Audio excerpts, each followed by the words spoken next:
I have to start this deep dive with a confession. Oh. And honestly, looking at the psychology we're wading into today, this confession makes me feel like I'm in a really toxic relationship. Okay. But the weird thing is, it's not with a person. Let me guess. It's with a grid of numbers that lives in your pocket. It is entirely with a grid of numbers in my pocket, specifically my calorie counter. Right. We're looking at this fascinating and frankly, kind of rude piece of analysis today that suggests the most intimate relationship for many of us isn't with a partner. It's with a spreadsheet. It's a striking premise. We usually think of intimacy as eye contact or conversation or touch. Yeah. But if you actually look at where you direct your most focused, obsessive attention, it's the data. It really, really called me out on my morning routine. How so? Because I like to think of myself as a present partner. But the reality is I wake up and before I even really look at the person sleeping next to me, I'm reaching for the phone. And you weren't checking the news, are you? No, I'm logging the dream-crushed midnight snack from 6 hours ago. Because you forgot. Because I forgot. I'm inputting data into an algorithm. It's interesting you mentioned that specific moment, because think about the emotional quality of that.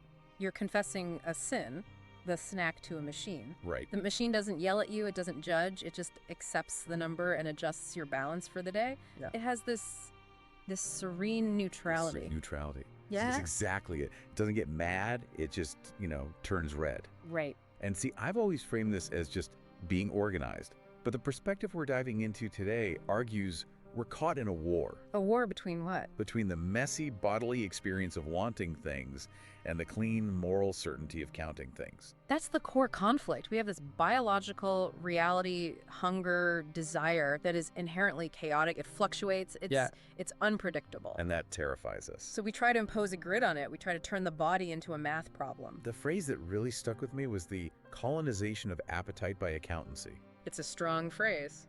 It is. I mean, at first I thought, colonization? That feels a little dramatic. I'm just trying to fit into my genes. But is it just about the genes? Or is it about the feeling you get when the numbers all balance out at the end of the day? I mean, okay, yeah. Yeah. There's this specific satisfaction when the numbers turn green. What does it feel like? It feels like I won something. Exactly. You're trading the actual sensation of your body for the satisfaction of the ledger. You've stopped listening to your stomach and started listening to the accountant. I've absolutely done this thing where I take a picture of my avocado toast not to post it. But for the OCR. Yes, so that text recognition can scan the label. I don't even look at the food. I look at the data about the food. And you start doing this internal moral arithmetic. Constantly. I'll look at a muffin and the question in my head isn't, do I want this? It's, can I afford this? And you're not talking about money. No, not my bank account. I'm talking about my virtue budget for the day. And that's the displacement. That's the Freudian slip right there.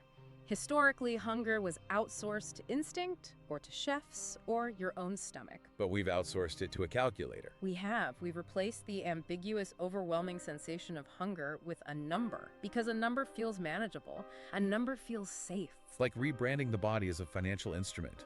Every bite is a transaction. And every dessert is a risky asset that might tank the quarterly earnings. Which, okay, brings us to something I spend way too much time watching. Let me guess. What I eat in a day. The liturgy of the feed. We have to talk about these videos. It's the genre of content that we've all normalized, but is, when you step back, deeply strange. I watch these to fall asleep. I tell myself it's inspiring. But looking at them through this lens, it's kind of creepy. It is. You have this woman, usually a woman, performing what looks like a ritual in a sun-drenched kitchen. The religious terminology, liturgy, is so spot on. Think about the sounds. It's all ASMR. The clack of the glass container. The fizz of the almond milk. It's hypnotic. And the lighting is always that impossible, perfect 4 p.m. golden hour white. But what is she actually doing? She isn't cooking. She's performing an audit. Yes. The almond milk isn't sustenance, it's a data stream. The egg isn't breakfast, it is a protein unit to be filed away. And the camera, I never noticed this before, it doesn't linger on the texture of the food. It lingers on the kitchen scale. 127 grams of grilled chicken breast. The number is the protagonist. The food is just a vehicle for the number. And the comments section, oh my God, it's a confessional booth. Totally. Day 3 of my deficit journey. I messed up today, but watching this helps. But did you ever notice what's missing from all of those comments? Take taste. Exactly. No one says, that looks delicious. Wow. Because deliciousness is irrelevant here. What matters is legibility. If it can be counted, it's valid. If it's just a sensation like, this tastes good, it's suspicious. It's suspicious because it's not data. You can't put yummy in a spreadsheet. Oh no, this bleeds into everything. It's not just food, it's dating. Oh, yes. You see this constantly on dating apps. It's almost a template. The but. The but. I love food, but I also respect my body.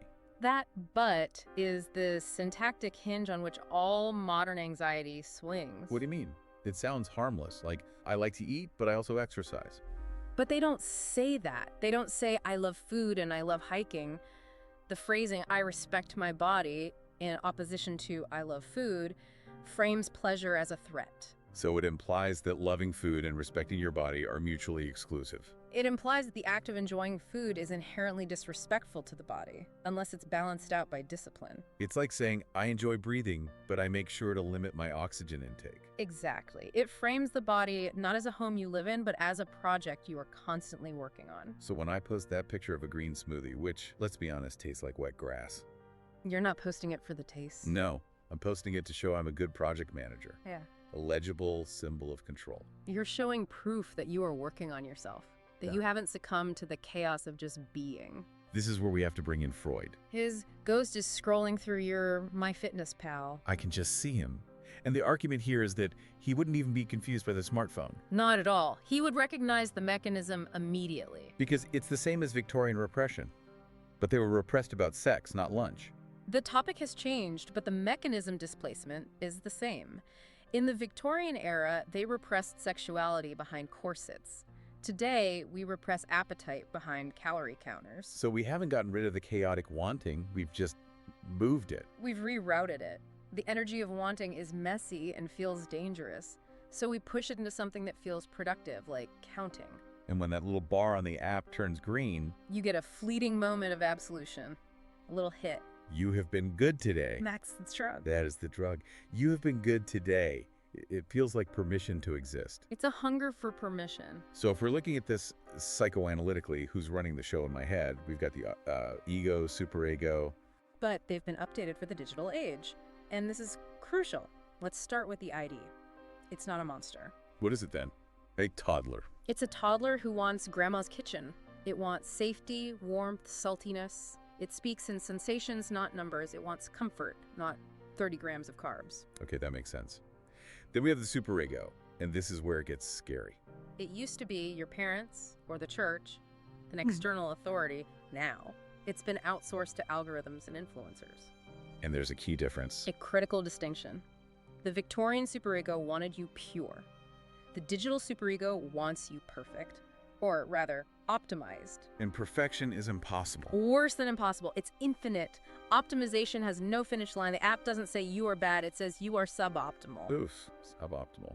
That actually hurts more. It's so clinical. It's insidious. So you have the ID screaming for comfort and the digital superego demanding infinite optimization, and stuck in the middle Is the ego, the exhausted diplomat. Yes. The ego uses the calorie counter to contain the chaos because it's a way to manage unprocessed feelings. Loneliness, grief, the terror of just having unstructured time. There's a line in the research I circled 3 times.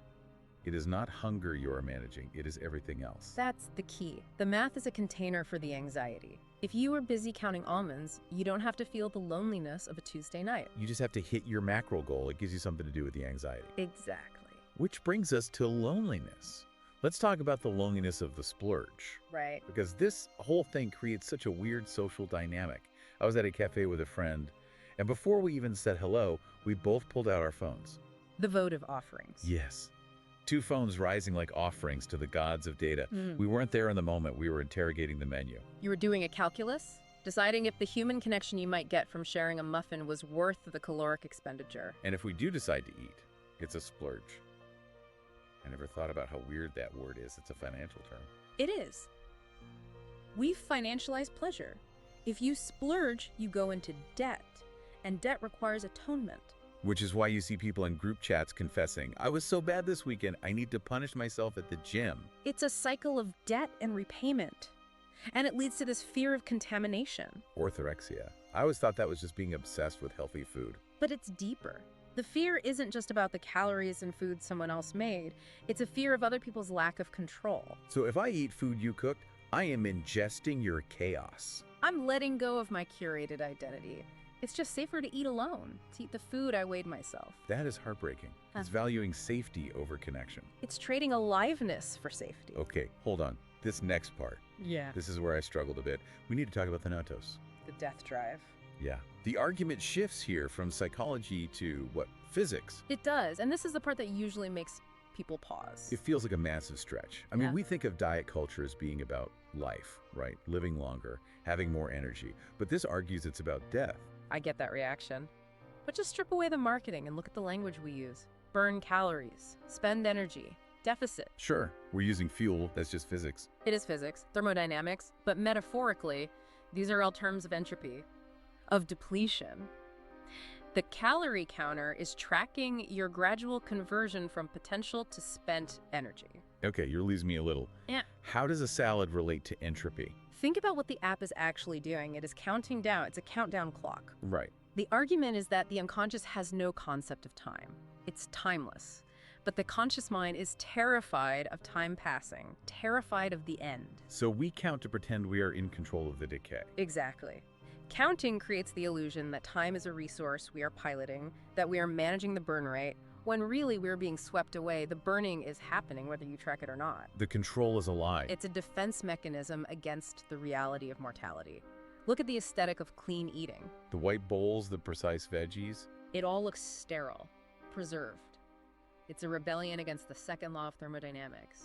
The universe tends towards disorder, rot, decay. And we are arranging our food in perfect, sterile bowls. To pretend we aren't part of that decay, to pretend we aren't deteriorating. That is heavy.